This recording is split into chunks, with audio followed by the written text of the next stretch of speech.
Good morning, Matthew. Good morning, everybody. We're continuing our walk around the permissive walks at High Ash Farm. And Rat says we've not started quickly enough, so we're just heading off and continuing the walk, which is going to take us around 7 miles around High Ash Farm. And we've only done just over the mile to date, but I have to stop at this magnificent oak tree right at the beginning of where we're starting this week's walk, because just skirted round the other side was a wonderful little bird which I love to pieces, called a tree creeper, and they keep their little bodies really close to the trunk and sort of climb up to the top of a tree just looking for invertebrates in the bark and any eggs that have been laid by winter moths.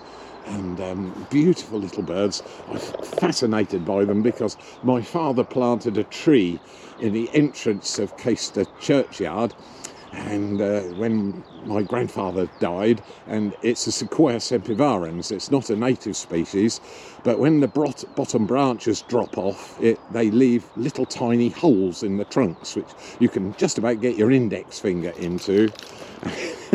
And some of those holes looks like whitewash coming out of them, and that's where little tree creepers love to spend the night, with their posteriors sticking out of the hole, and they're very warm in there. The bark is very, very soft. Anyway, here's Rat in front of us, and we're just leaving one of the valleys behind us, and we're heading up the hill at this point, and this is the site of 2022's and 2023's Teasel Walk. Here goes a kestrel right in front of us. Oh, we have just gone back into the next oak tree. It's been hunting over these teasels day in, day out, just hovering above the teasels. It's obviously with the tussocky grass out on my right hand side here, and carrying a little camera as well. There's a very high small rodent population there, so that's what it's after. We now got quite close to it. We're about 20 yards away, and it's up in the canopy of the tree, looking down over the track. There it is, there it goes, flying up over the teasels. So that's 2 good spots already: tree creeper and a kestrel. Beautiful. And these are the teasels, which you can see on the skyline coming up. A biennial plant, really brilliant for birds like goldfinches, which sort of glean the seeds out during the winter months. And when you get near the top of the hill, it's quite a steep climb up here. I've just come up, looking back down the hill with the camera. I just climbed about 50 feet, so if I sound out of puff, it's quite a climb up here, although there's a lovely wide grass track. Robin singing right beside me. There it goes.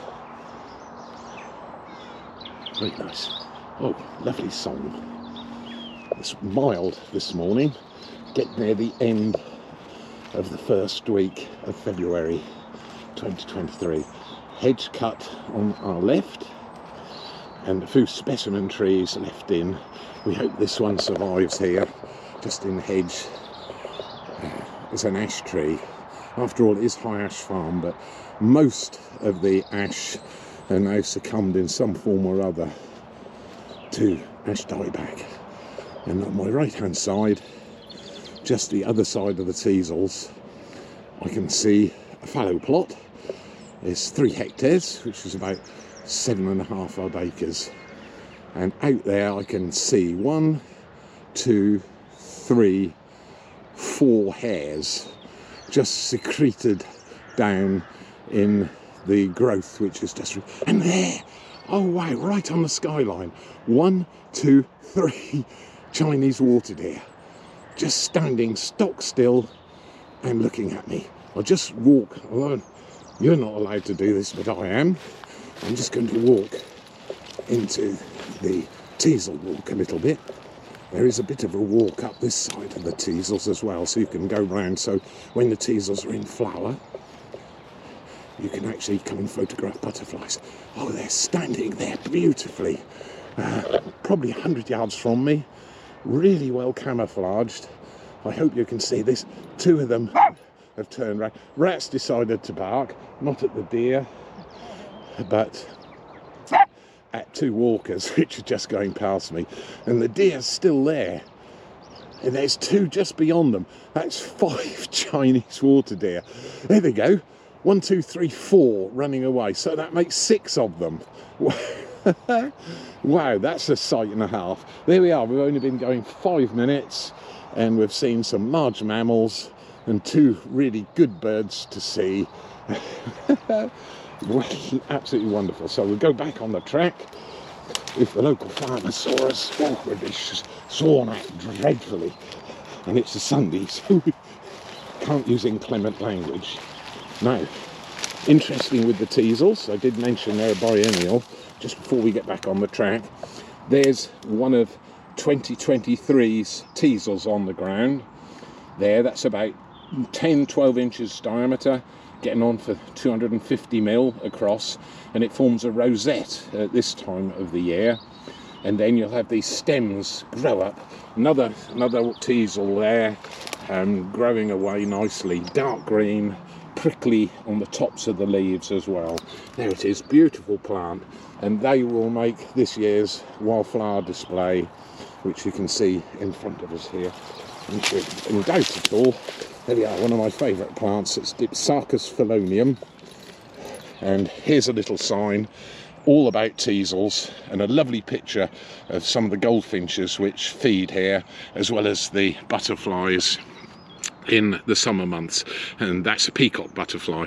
So if you come back to this spot in July and August when the teasels are in flower, you're bound to see painted ladies, if you keep your eyes out, red admirals and peacock butterflies, as well as a few tortoise shells as well. And here's a note all about teasels.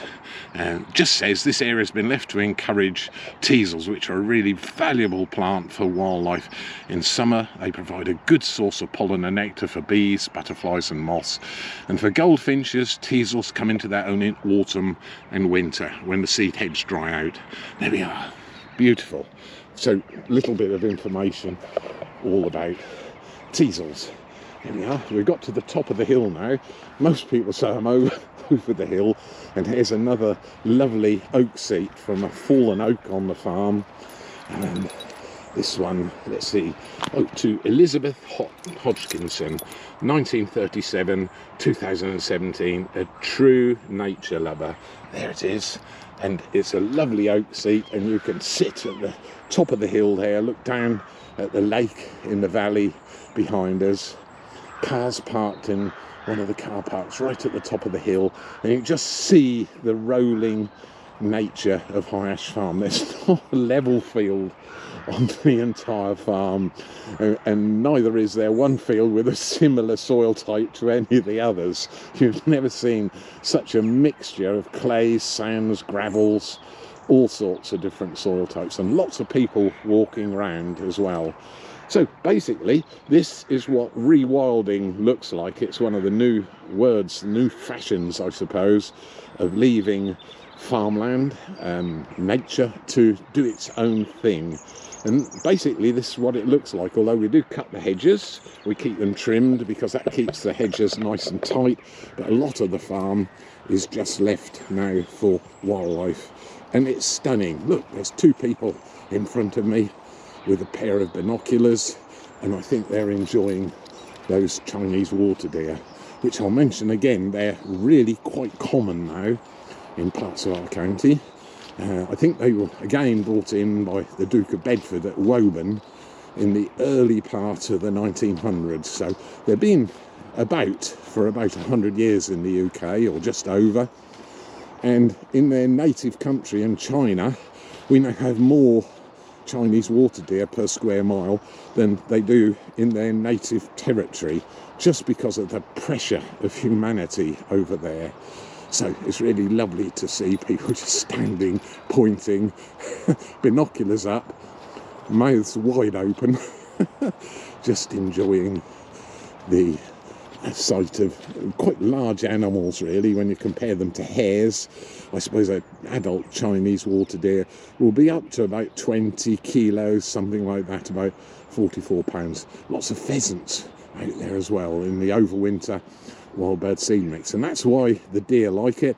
There's all sorts of plants out there that they can graze on, and there's a little note on this verge here. It says annual pollen and nectar mix. This verge has been sown with borage, phacelia, clover, mustard and sunflowers to provide pollen and nectar for declining bee species. There we are, another little sign. So we're progressing along now, and I'll soon stop this morning's recording for the first part of it anyway, because we're now covered about just over a quarter of a mile. You can see what a long job it is, because I keep seeing things and having to stop and explain what we're actually looking at. Lots of crows, jackdaws out in this overwinter wild bird seed mix as well. Walking down on the east side of one of the areas of Scots pine that were planted in the early 1900s. They're all up a good 30 metres tall, and an extraordinary thing happened here in 1987 when we had what we call the hurricane way back then. And do you know what? There wasn't a tree down, and the Scots pine seemed to bend with the wind and not get damaged at all. So I was amazed. My heart was in my mouth when I drove round that first morning and saw the oaks over with their canopy in full leaf, because it was the middle of October. And this is where we'll finish this morning's first part of the walk. Look, oak trees, ivy right up to the top, 70 feet up, and they're all, every one of them has a generous crop of ivy on.